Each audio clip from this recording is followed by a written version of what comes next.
What's going on, everybody? This your boy Abdel on Del Tales. We got some stuff we got to talk about with college football in the first 3 weeks, man. So, you know what? Let's just get straight to the point and let's do this. So, the first thing to talk about is week 1 mistakes. Woo! Don't you think Clemson is regretting that week 1 game against Duke? I'm not exactly sure when the last time Duke beat Clemson was outside of this. I'm pretty sure it was a long time ago. But this is the thing about college football. If we are honest with ourselves, we watch college football for the mistakes. We watch NFL for the betterment of football, if we're being honest. Not perfect, but they still make mistakes. But college, come on, they're still kids. They're still figuring it out. They're in the spotlight. It's just part of the game, okay? Clemson goes into Duke and gets beat. Now they're not ranked in week 3. This is crazy. Clemson has not been in the rankings for a long time. It's been a long time. I'm not sure when the last time this happened was.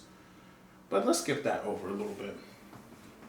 LSU goes into Florida State, probably thinking we're a big bad part of the SEC. This ACC team cannot beat us. They go into Florida State and they get beat.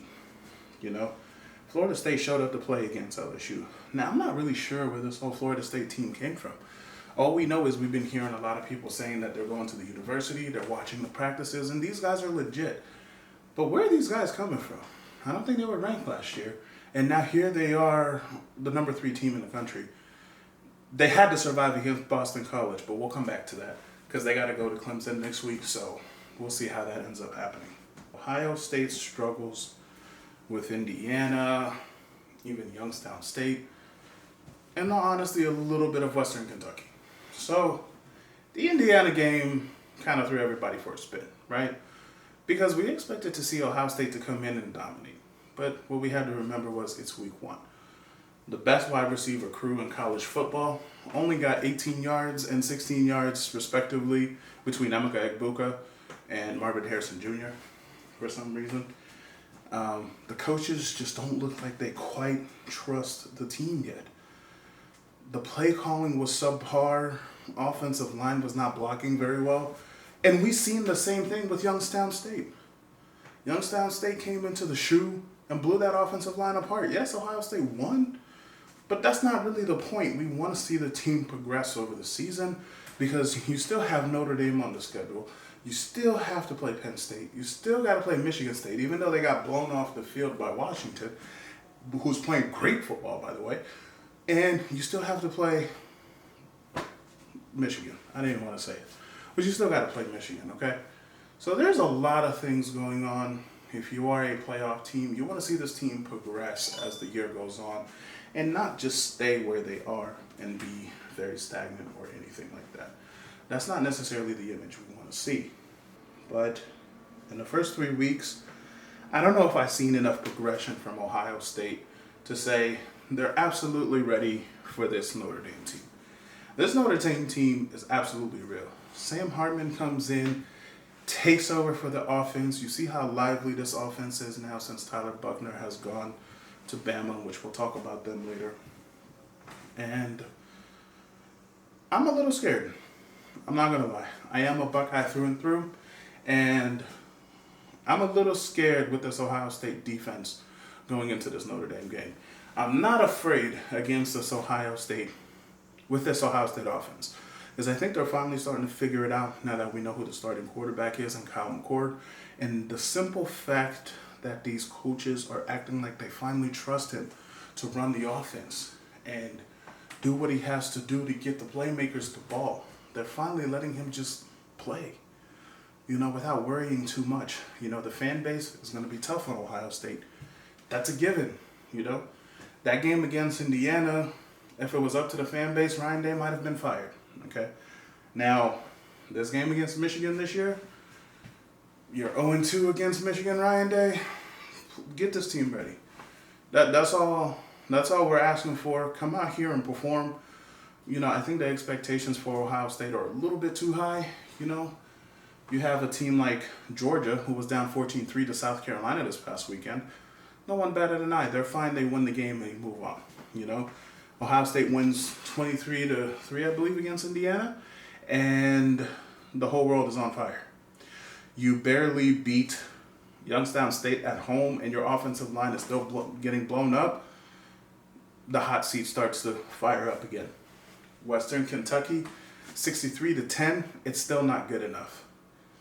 Fact of the matter is, I don't think anything is really good enough for Ohio State fans. I think that's actually the biggest problem. So, moving forward, I think a lot of things definitely have to change for the Buckeyes. The coaches just need to let this team play with a little bit more freedom. Just show them that you trust them. We trust you as the coaches. No one wants these coaches fired or anything. The ADs have to do so much work to bring in new guys and stuff. Nobody wants that to happen. The truth is we want the coaches to stay. We want the players to have trust in the coaches, but we want the coaches to let the boys play. We're not asking for too much, guys. Come on. So we're going to shift gears a little bit here. Let's go on out to the West Coast in Colorado. Colorado goes into TCU. TCU, gets blown off the ball. It's a 45-42 game. But in all honesty, it wasn't that close.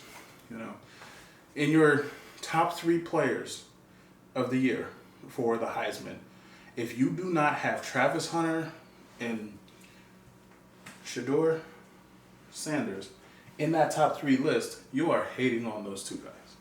Those 2 guys are clutch. I think Shedeur Sanders is the most clutch player in all of college football right now. The stats definitely do back it up. And I think he gets distracted by the weirdest things ever. He's a rich kid. It is what it is.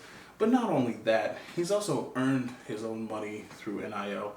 The kid's worth like $5.1 million. The kid has money. He likes luxurious things. He's Deion Sanders' son. I'm pretty sure he grew up around luxurious things. I'm pretty sure this is just the norm for him. But I really hope from what we've seen on the field that he's honestly prepared for this Oregon game. Because after they beat TCU, which, let's be honest, most Big 12 teams, they don't play defense. That's just the truth. But when the Big 10 came in there with Nebraska, you see the defense. What did Nebraska do? Line up in a 3-3-5, make a lot of movements on the defense, confuse Shedeur Sanders, drop back 8 people, make him read, and for a long time it worked until Nebraska got tired. Now, Colorado's defense is far from perfect, okay? TCU exposed them very early on. They started running the ball down their throat, got them, make them bite on play action, and that's how they were beating them. Well, they never fully adjusted to that. And sadly, Nebraska didn't take enough advantage of this. And it could have been that they didn't really trust their quarterback to do what he had to do with the turnovers in the game and all that. So Nebraska's defense showed up until he got tired. Until they all got tired, then Colorado beat them. Colorado State comes in, runs something similar to a 3-3-5, but sometimes they were putting 4 linemen down. But they learned from Nebraska. Hey guys, let's drop back 8 people every now and then. Let's move people around, make it look like we're blitzing. Let's do all these things just to make him read the field differently every time. And let's sack him to make him think about it every time the ball snapped. So Colorado State comes out, and let's just be honest, they played a very dirty game. The hit on Travis Hunter, absolutely unnecessary. Between 9 and 11 personal fouls, absolutely unnecessary. I don't know what was going on there. I don't know why the coach allowed for any of that to happen, but all of that stuff, in all honesty, should have been mitigated during the game. It did not need to get that far. I get it's a rivalry, but that's doing too much. The safety of the players is still the priority thing that we have to focus on. So here comes Shedeur. The game is put on his back. These guys are dropping 8 people on defense in a cover 2. And in the 4th quarter is where they started to finally figure it out. Hey, let's get these receivers and tight ends in crossing routes and then turn them vertical. That's how they opened up the defense. Because the defense now didn't know how to cover this. But every time they had straight shallow routes coming across the field, every time the receiver got to the other side of the field, he was met with a corner because they were in a cover 2, which makes sense. And once again, Shedeur, I don't know if they're allowing him to see this stuff in practice. I don't know if they're lining the defense up in a 3-3-5 to allow him to read the field when 8 people drop back. I don't know if they're pressing a cover two constantly. So he learns how to read between those things. I'm not saying Shador doesn't know how to read through these defenses. Let's make sure we get that out the way right away. What I'm trying to say is these receivers are not getting open and they're not helping him. He doesn't have forever back there. His offensive line is actually doing a great job. However, he can only do so much by himself. These receivers have to help him, but at the same time, if he's not in the film room or on the field, seeing this coverage over and over and over, it will be something surprising and new to him every time. And in a way, that's not fair to him. So I really hope for this Oregon game that they know multiple things are coming. One, shallow crossing routes. For some reason, Colorado cannot cover shallow crossing routes, and they will not have Travis Hunter for this game and the following game, possibly, and even maybe a third week. And then they have USC after. But we won't talk about that right now. We'll wait till next week for that. So shallow crossing routes are coming. The ball will be run up their throat. And Colorado has proven to us they don't have many defensive players on the bench that they bring in to give those guys a break.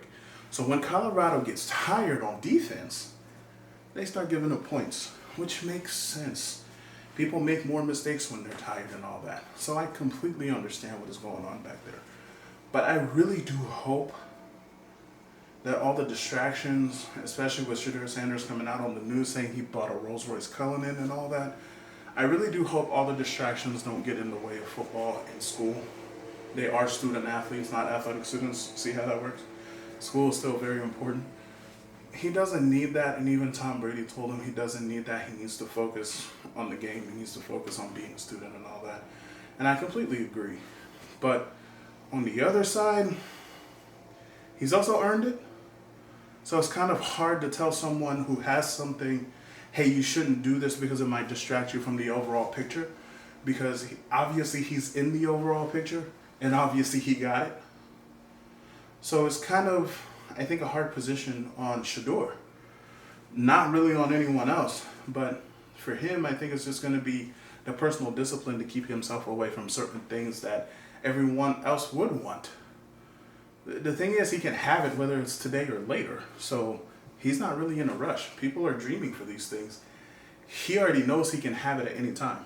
So I don't really know what his rush is to do something such as buying a Rolls-Royce Cullinan. But I really hope these boys are ready.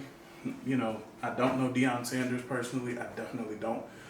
But I can see the type of coach he is, especially with the videos that they bring out on YouTube, allowing us to watch him in certain situations and how he's coaching, the way he speaks.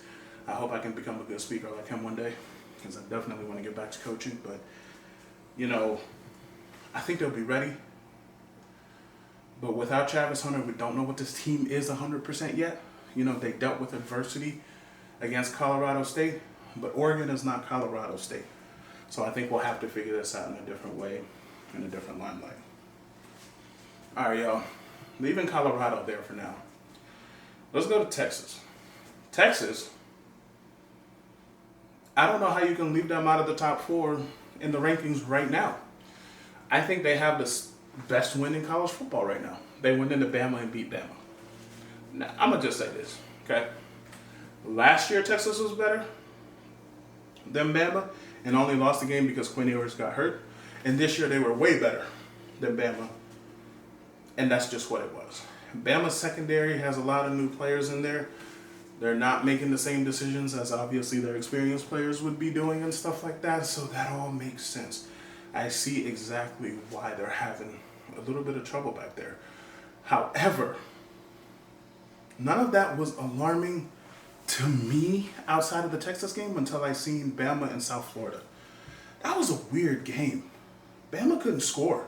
Now, they kept Milroe on the sideline, which you can tell they were just kind of testing out. You know, hey, what do we do? Who is our quarterback? They bring in Tyler Buckner, who, with the experience he has in Notre Dame, you think would blow it up, but no. It didn't work. Then they bring in their third string quarterback. He did a lot better and got him away with a win, 17-3.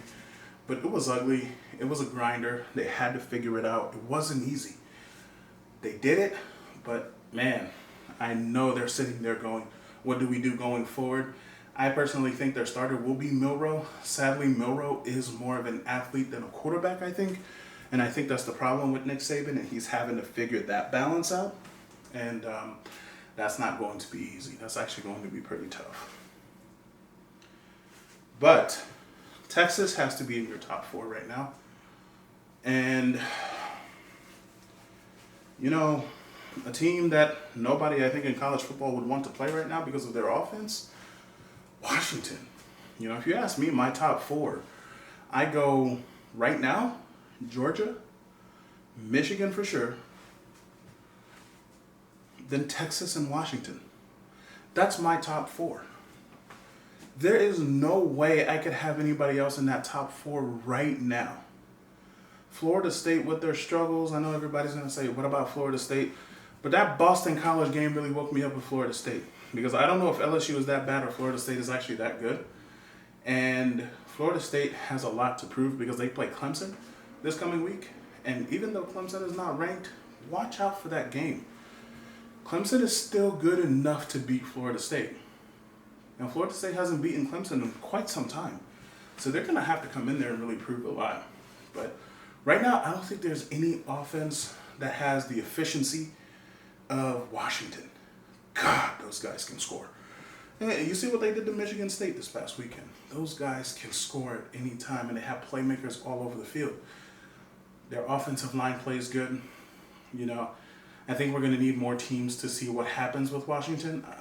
I haven't looked at the rest of their schedule, but I can't wait to see how they play out this year. I really cannot wait to see. Also, with Bama, one thing that I missed saying before talking about Washington is the blueprint is out there. So South Florida actually put the Texas blueprint to beat Bama in the works, and we've seen it kind of work.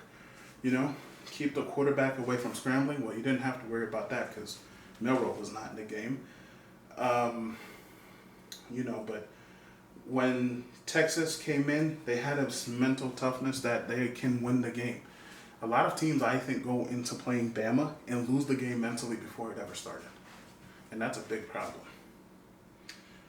You know, so blow the top off that defense. Maybe South Florida was not the perfect team to do that to Bama, but, you know, they did their best, especially with the weather. They did their best. The pocket breaks down, you know, to get a coverage sack. That will usually happen. Now, these two quarterbacks, like I said, did not play their best. I don't think we will see one of them as the starters coming into week 4, but let's wait and find out. Don't chase Milroe. Once again, we didn't see Milroe in the game, so that's a hard one. That one we will have to wait until week 4 to see if he is the starter and see if this blueprint actually fully works. And I'll list down everything in the blueprints that Texas actually did. I know I kind of messed it up the way I spoke about it. But out of everything I said today, I think what I'm starting to realize is I'm so thankful this is the last year for a 14 playoff, man. I cannot wait to see the 18 playoff and then 12. And I really am praying that we don't stop at 12. I really hope we go to 32. And I have a reason for this. Everybody calls me crazy. Everybody says I love chaos. When it comes to college sports, I love chaos, especially March Madness. I'm not even a basketball fan. I watch March Madness, but I love chaos in college sports because I think the more parity we have in college sports, the more chances the players have, the better the competition, the better the viewership, the fans will have more fun, and every fan base actually has a chance to root for something. In the last, 9 years? What has it been? 9 or 10 schools that have gone to the playoffs in college football? So something like that. It might be a little bit more, but something like that. So that means only 9 or 10 fan bases have even experienced all of college football playoff era. That's a problem for me. There are 150 FBS schools, 1A schools. Out of all of them, in all honesty, we pay attention to one thing, the top 25. You know, that top 25 list is who we all remember for the most part. Not all the time, but we remember that. That's what we talk about when we talk about college football rankings and good teams. Now, NIL comes in, all of a sudden, all this parity starts being created throughout college football. Kids are not going to schools because of tradition. They're not going there even for coaches. But the money is inadvertently creating parity. I don't think anyone's seen this coming. I definitely didn't. I thought this would mess up a lot of college football and get the players in the wrong positions and the wrong mindsets and all that. But parity is adding up in college football. We're getting much better games. Week 3 we thought was going to be filled with nothing but dud football games. For the most part, it was great. I loved it, and I think everyone loved it. Even the Colorado State game got the highest number of viewers throughout the day. Did you expect that? If that game happened week 3 last year, would we care? No. But this year we do, because there's more parity in the game. So the FCS, I gotta switch ways a little bit, but the FCS has a 2014 playoff. So we know for a fact that this works. You know, we get a lot of excuses. Oh, what about students' finals? What about this? We have a bowl game season. I don't think anyone's talking about finals in that time or anything like that.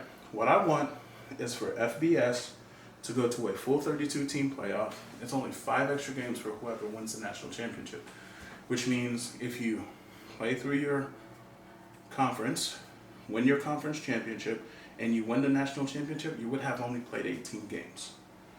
Now, that's 1 game more than the NFL season, the regular season, by the way.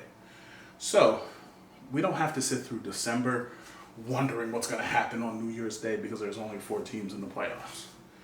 These guys don't have to sit 5 weeks waiting to know if they're going to be okay or not. They come out, we get a dud football game or anything like that. Can you imagine if something happened in the rankings and I'm just playing devil's advocate, but let's say you have a Georgia or an Alabama or an LSU or a Florida State or one of these southern school teams, even Texas, any one of them, have to go to Washington in December, mid-December, and play there. Or they have to go to Camp Randall in Wisconsin, or you got to go to Penn State, you got to come to the shoot because you're lower ranked. That's a different football game. I don't care how good you are. I remember the national championship being in Indiana when Georgia was playing there, and the players were saying they couldn't feel their hands when they came off the bus between the time of going from the bus into the stadium. Imagine how much parity that brings to college football.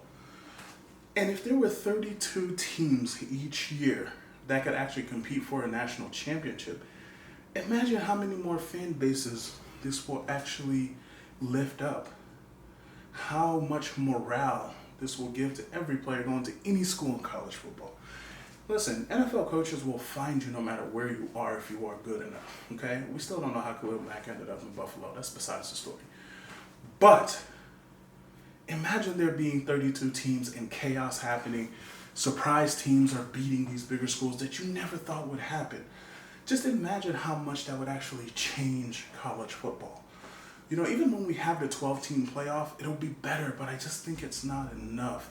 Because still what we know is the simple fact that the top 25 still doesn't matter. I want the top 25 to matter plus 7, just to have an even number for a single round robin, and we'll use the college basketball terms. Round of 32, Sweet 16, Elite 8, Final 4, championships. I think that would be perfect. Everybody gets a fair chance, and we play, the higher seed gets the home game until the national championship, which then is a neutral site. I think everybody in the country would love this. I think schools would support this. Some schools say they have to winterize their stadiums for the future, for winter games. That's fine, just do it. I think everybody would be on board for this. So guys, I do want to ask you though, what do you guys think about the way we're switching the college football playoffs from 4 teams this year, then next year will be 8 teams, and then the following year will be 12?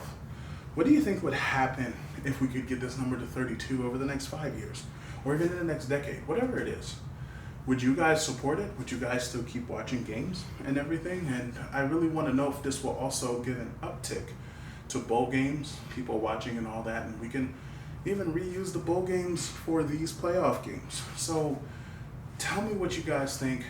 You know, this your boy Abdel. I know I said a lot in this video, but I'm gonna let you guys go for today. So peace out. Have a good one, y'all.